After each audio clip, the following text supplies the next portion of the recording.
ہم تو رکھتے ہیں مسلمانوں کا دین،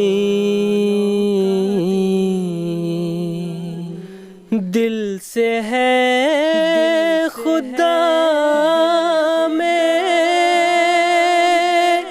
ختم المرسلین۔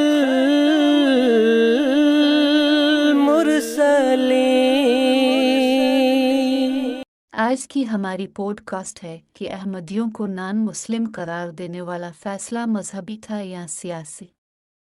اس کے 2 پارٹ پہلے اپلوڈ کر دیے گئے۔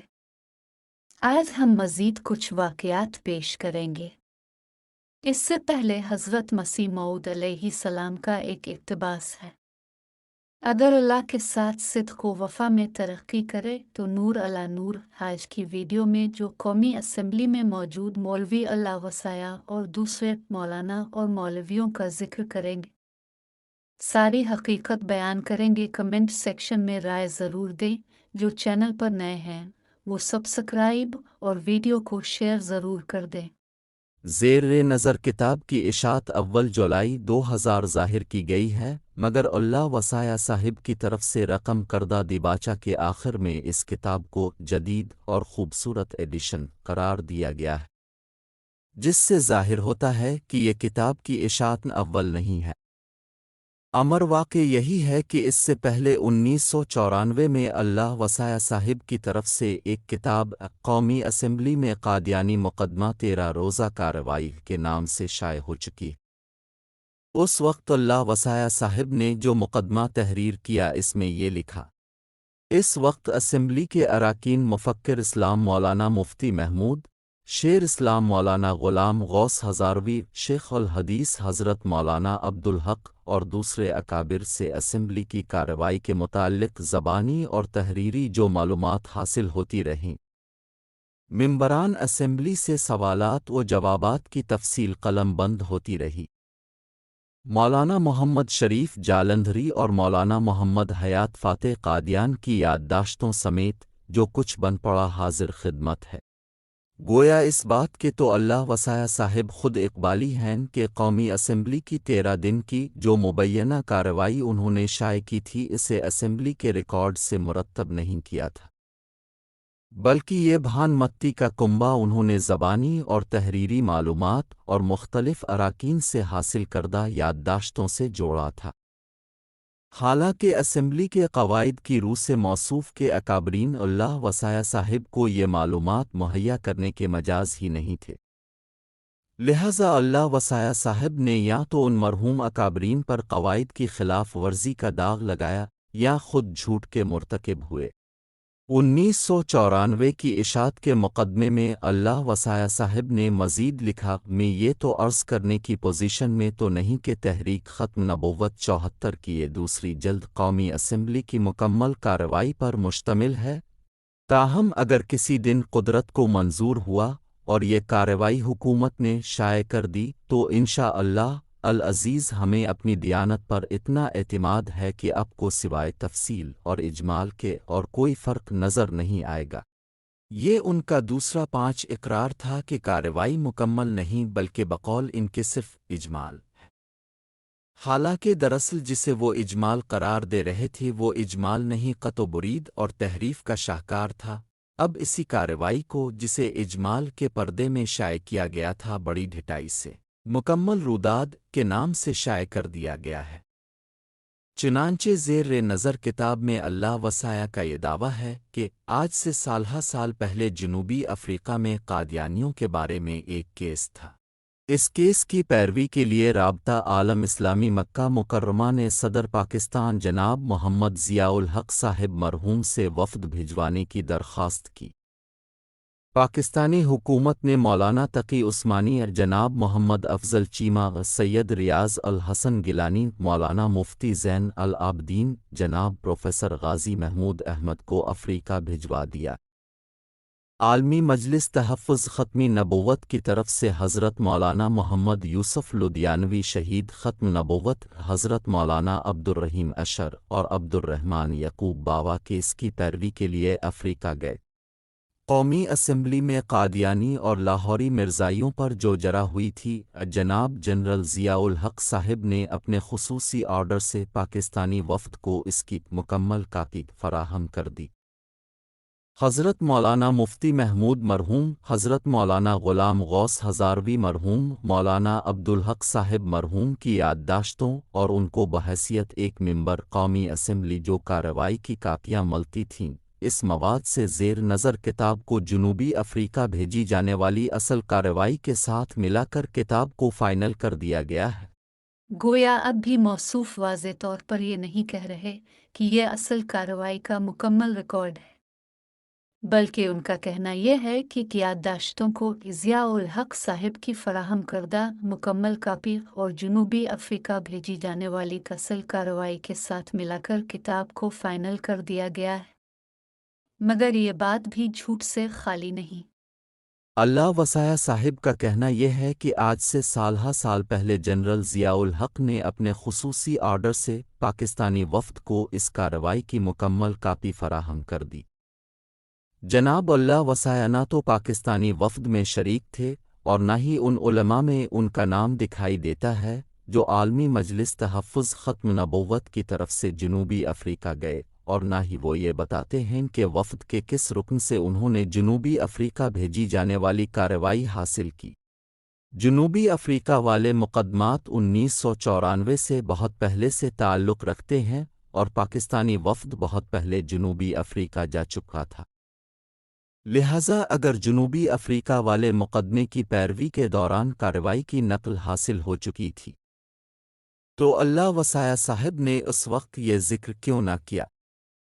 اس وقت مکمل عروضات 5 دستیاب تھی تو اجمال کا نقاب اوڑھنے کی کیا ضرورت تھی؟ اور ضیاء الحق صاحب نے کس اختیار کے تحت چپکے اسمبلی کی کارروائی ان کے حوالے کر دی؟ اور کی بھی یا نہیں اس کی سند کیا ہے؟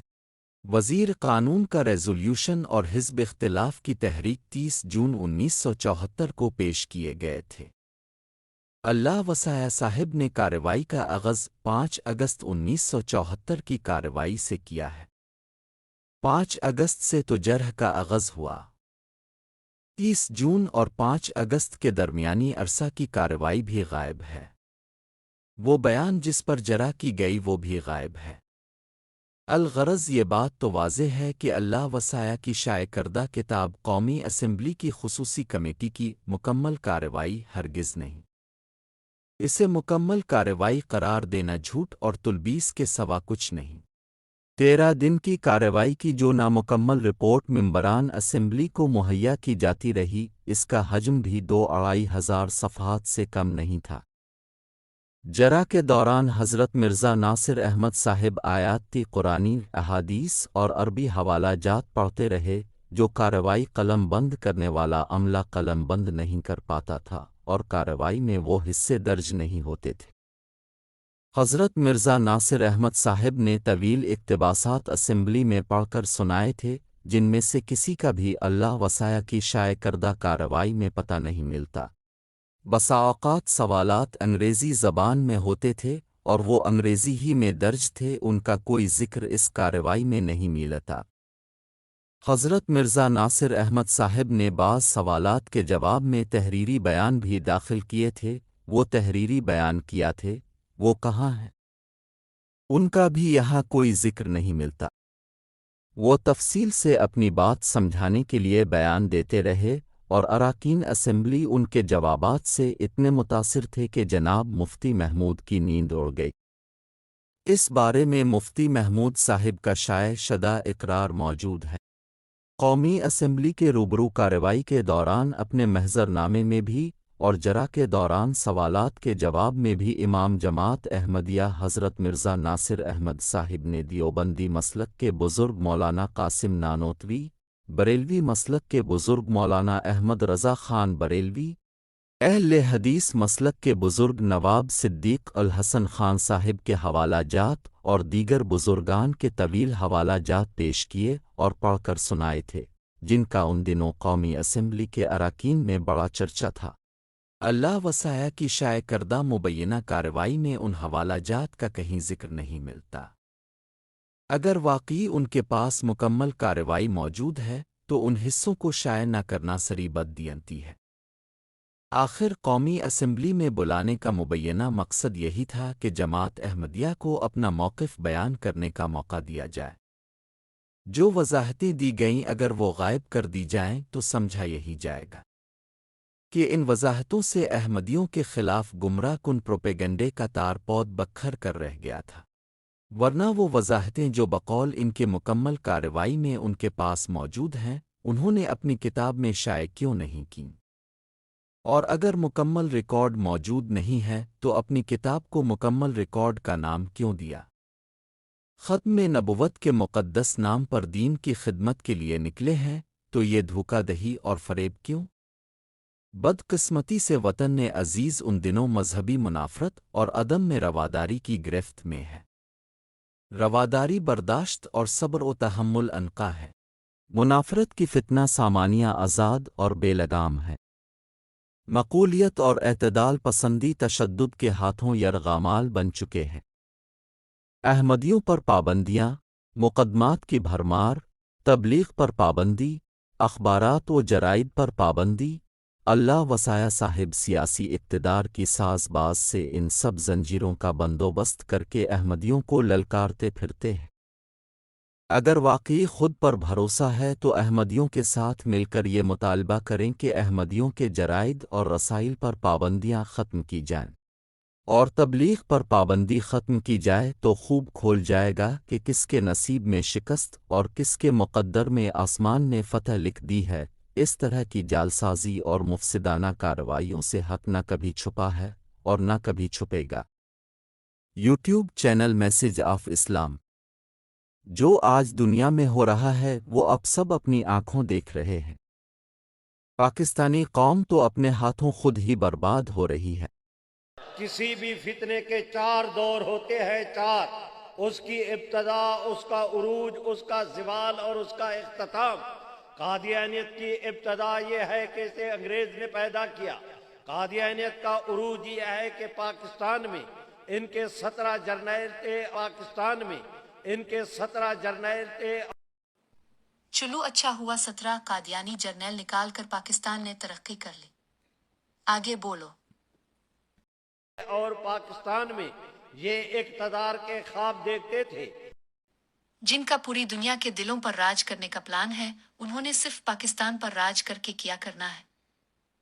قادیانیت کا زوال کا اب یہ عالم ہے کہ قادیانی جماعت کے سربراہ کو پاکستان کے اندر قدم رکھنے کی جرات بھی نہیں ہو رہی ہے انشاءاللہ۔ بس یوں سمجھو قادیانیوں نے پاکستان بنا کر تمہیں صدقے میں دے دیا۔ صدقے میں دی چیز کو پیچھے موڑ کر کون دیکھتا ہے؟ اب کا ایک پیریڈ باقی رہ گیا ہے اور وہ قادیانیت کے خاتمے کا پیریڈ ہے۔ میرے بھائیوں سنو، حالات اور واقعات کی روشنی میں میرے بھائیوں، اللہ کے فضل سے ہر آنے والا دن قادیانیت تو ان کی موت کے قریب کر رہا ہے۔ جی بے شک خاتمے کا ہی آخری چوتھا دور چل رہا ہے۔ وہ اس طرح کے ہوائی جہاز سے اترتے ہی جب تمہارے حکمرانوں کے کپڑے اتار کر تلاشی لی جاتی ہے، وہاں قادیانی خلیفہ کو کسی ملک کے سربراہ سے کم عزت نہیں دی جاتی۔ اب یہ سمجھ میں نہیں آ رہا کہ خاتمے کا دور کس کا چل رہا ہے۔ جب مرزا قادیانی کے مسئلے پر مرزا ناصر سے اسمبلی میں بحث ہو رہی تھی اور اس بحث میں سرخیل علماء حضرت مفتی محمود تھے اور یحییٰ بختیار جو ہے وہ بطور وکیل تھا، یعنی جو چیزیں پیش ہوتی تھی ان کو قانونی شکل وہ دیتا۔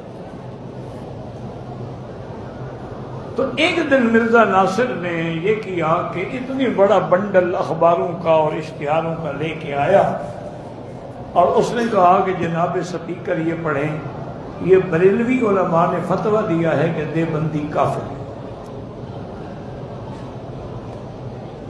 یہ فتویٰ دیا انہوں نے کہ وہابی نجدی کافر ہے، اور یہ اشتہار بڑے حضرت اس میں علماء دیوبند نے فتویٰ دیا ہے کہ بریلوی کافر ہے۔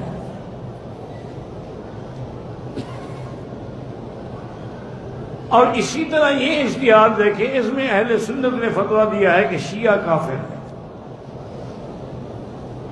اور یہ اشتہار دیکھیں، اس میں شیعہ نے فتویٰ دیا ہے کہ ان کو بغض اہل بیت ہے، لہذا یہ کافر ہے۔ اسی طرح انہوں نے کہا کہ پرانے علماء میں بھی کہتے تھے کہ یہ کرامیہ کافر ہیں، قدریہ کافر ہیں، جبریہ کافر ہیں، مشبہہ کافر ہیں۔ ان کو تو عادت ہے ایک دوسرے کو کافر کہنے کی۔ انہوں نے کہا یہ کافر ہے، انہوں نے کہا یہ کافر ہے۔ تو اگر انہوں نے ہمیں بھی کافر کہہ دیا ہے تو کیا فرق پڑتا ہے؟ تو مجھے اس دوست نے بتایا تھا یہ قصہ جو اس وقت اسمبلی میں موجود تھا۔ انہوں نے کہا حقیقی بات یہ ہے کہ ہم جتنے وہاں علماء بیٹھے تھے نا، سب کے چہرے اتر گئے کہ اس کا کیا جواب دیں گے؟ بات تو ٹھیک ہے، اشتہار چھپے ہوئے ہیں، کتابیں موجود ہیں، فتاوی موجود ہیں، اس کا کیا مفتی صاحب جواب دے سکتے ہیں؟ ہیں مسلمانوں کا دین، ہم تو رکھتے ہیں مسلمانوں کا دین، دل سے ہے خدا میں ختم المرسلین۔